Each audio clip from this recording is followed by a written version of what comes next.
What's up, y'all? Countercultural Life podcast back in the building. Drew with my sidekick Noah. And since we did a recent basketball podcast where we talked about the NBA playoffs and my magnificent, I can't even say it, OKC Thunder, not really, I thought I would just do a quick leadership podcast on the Oklahoma City Thunder. I'm going to flex my leadership prowess right now and walk you through what I saw as far as the team concept. Couple key leadership aspects. This works in anything. If it works in any company, works in any team. A couple quick things. It is very hard. Let's go for the basketball perspective. It is very hard to win when you don't have all of your players on your team operating at a high level. I'm going to start right there. All right, I appreciate you adding operating at a high level. Yes, it is. It is. That's first and foremost. Take this into the corporate environment. You can have 3 all-stars, but if everybody else does not know their role in their position and operates well within the team, they're not going to do well. Because what happens when you have one of those all-stars, and he admitted it. This is why I love Shea. This is the one reason I love Shea. He said the season was a failure. I'm like, I love that. Now, he's got to be careful because that's a mindset that can haunt you because then you're never good enough. But the whole MVP season was a failure and it's going to make him work harder. I believe if you took that mindset into the business world where if you did not meet your objectives or your goals, then you considered it a failure so that you adjusted and were able to make the changes needed to meet those goals the next time. Yes. However, it can also have the opposite effect is where you're never going to be good enough. So he's got to be careful with that. I think he's mature enough from what I've seen to do that. However, let's walk through the other aspects of it real quick. The team dynamic. Chet Holmgren. Where were you, my friend? I'm looking deeply into your eyes right now. Bro, where were you, dude, my friend?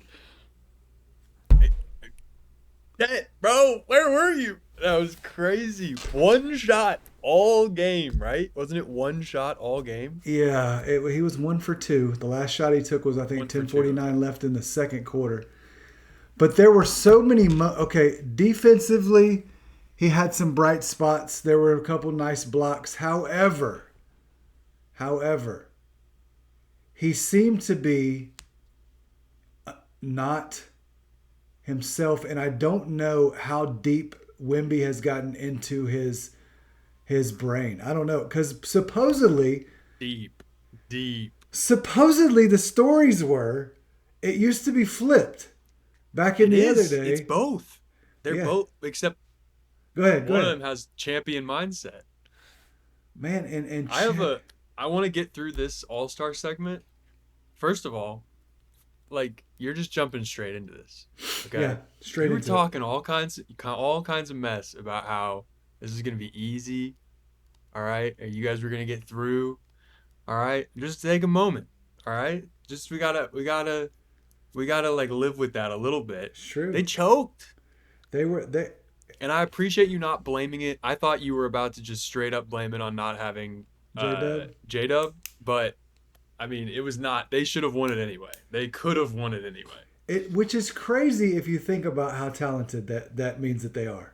They could have won it without one all-star. Their second best player, and their other third string this year all-star, third team all-star. That didn't show Might up. as well have not been playing.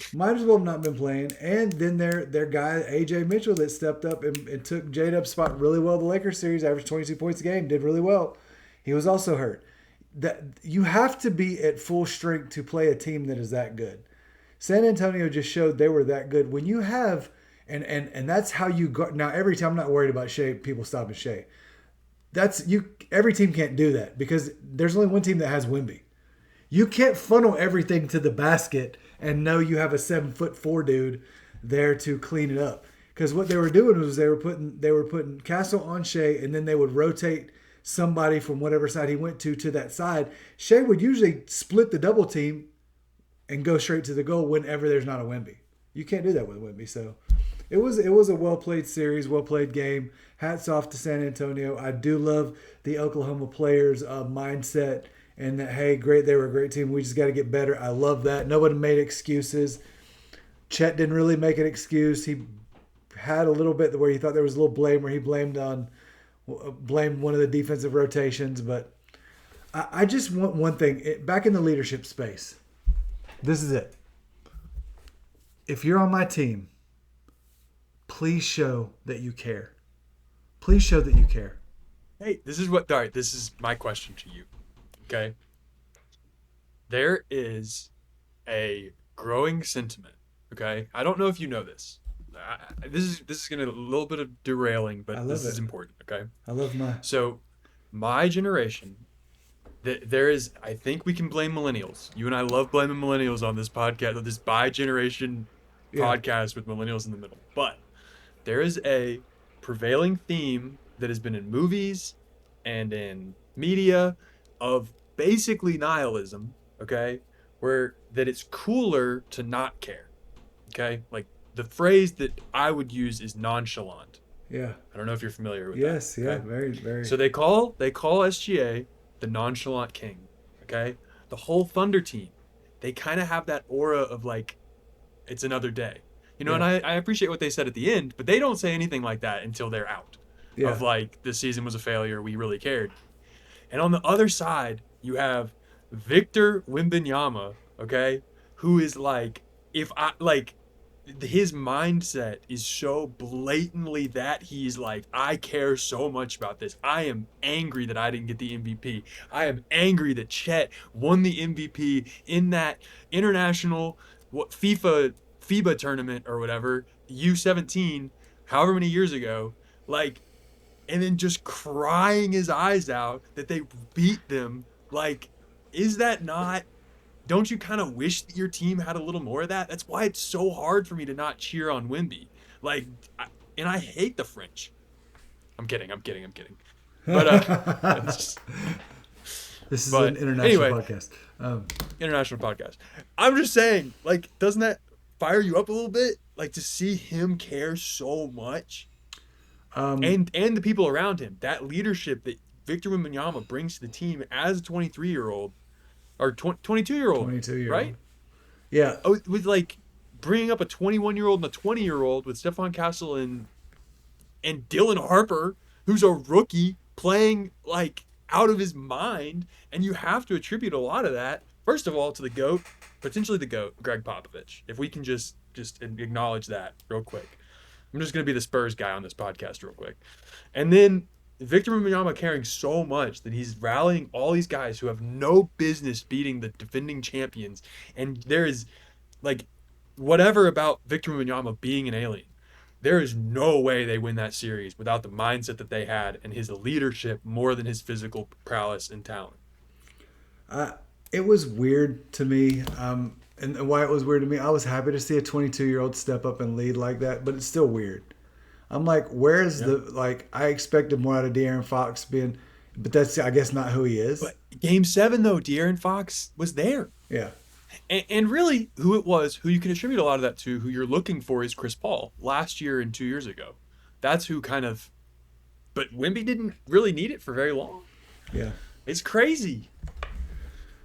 I foresee that being a fantastic Western final for the next at least 4 or 5 solid years. I mean, I think it could be. You think that the Thunder will try to get Giannis? Now, if what would you don't like Giannis anymore, so you're not a Thunder fan if they get Giannis. I don't know. That would have. I mean, you have to give up. If they could do it, giving up one solid role player in draft picks, I would be highly impressed. But I don't know if Sam Presti's that type of dude. I think Sam Presti's trying to. I think he is either, but I think he's trying to build for the long term, and Giannis is not a long term. Giannis can guard Wemby though. That is true. Wemby. He can't guard Wemby. He can guard Wemby. Yeah.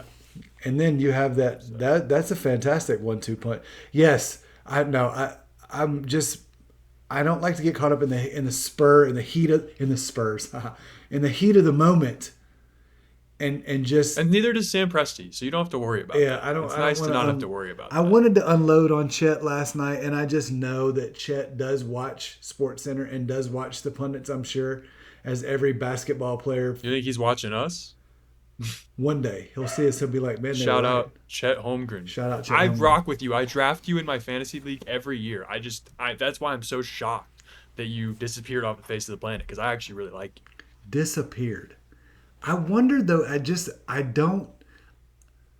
did not see a level of care. It's like when SGA Game 7, he knew he'd played like trash the entire series, but he knew if he didn't have his best game in Game 7, they weren't going to have a single chance.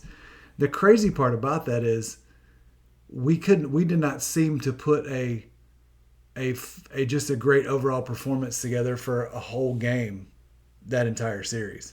You had Caruso going off. You had last game was Case and Wallace and Shea. You had Hartenstein go off one game, which is At what point is it kind of condemning that you're relying on Alex Caruso every time you win? Or like Jared McCain, who I like Jared McCain. Jared McCain is solid. You're relying on Jared McCain. Like, I understand that having depth is the goal. Yeah. But at some point, that's also a warning sign to. But I mean, I guess that was the Spurs' victory point. I mean, literally, the play that won the game is Luke Cornett. So, yes, dude, that was awesome. Shout out Luke Cornett, the most unathletic dude on the court, makes the most fantastic athletic play. Yeah, like you knew I was cheering on the Spurs because I don't like SGA. That's kind of my main gripe, and I do not like Lou Dort. I don't like Lou Dort, but it's like I feel bad for you too watching this. But when that happened, I just popped off in my living room. Like my wife and I were watching it. We don't watch like basketball games together very often. It's usually just me by myself. But she was like, I want to watch it because it's like that big of a game. And we're just both like, oh, it's Luke Cornett. Luke Cornett, bro. So the real question is, when are OKC getting their own nuns? They did. They had them when we were home. OKC have their own nuns too. There were people dressed up as nuns, which is, I don't know if I like that or not. I'm like, at least bring some real nuns. That's kind of weird. But dude, the real nuns were awesome. Yeah, that the Spurs brought. That was sick.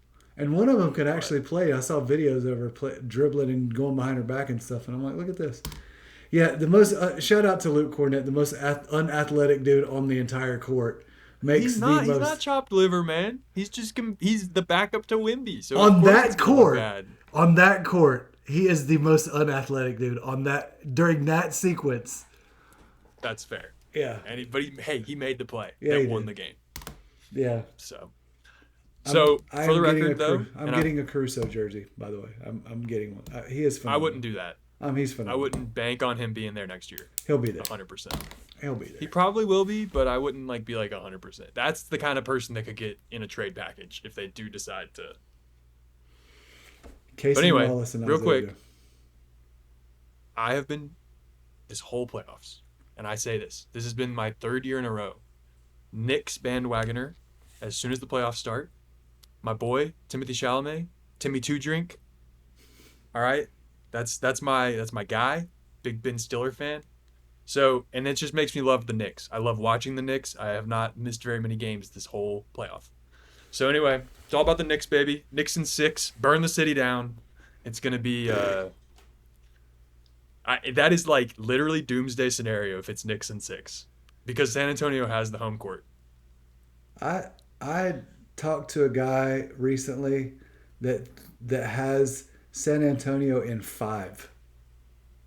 That's like reasonable. That's low-key reasonable. But I don't think I literally think the Knicks can do it. Because what could the Thunder have done better? Because really the thing they needed to do better was they needed better shooting.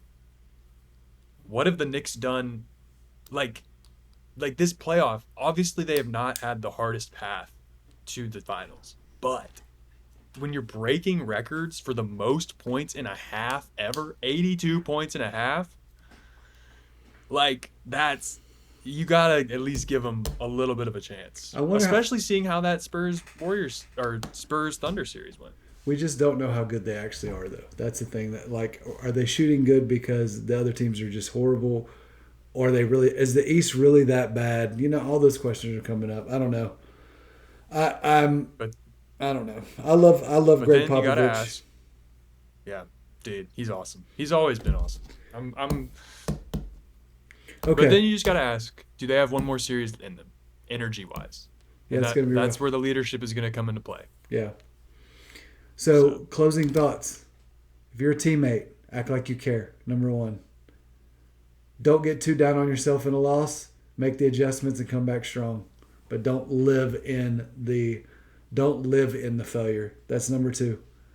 Number three, trying to get your entire team on the same page. Jordan was really good with that. Was one thing that made Jordan exceptional.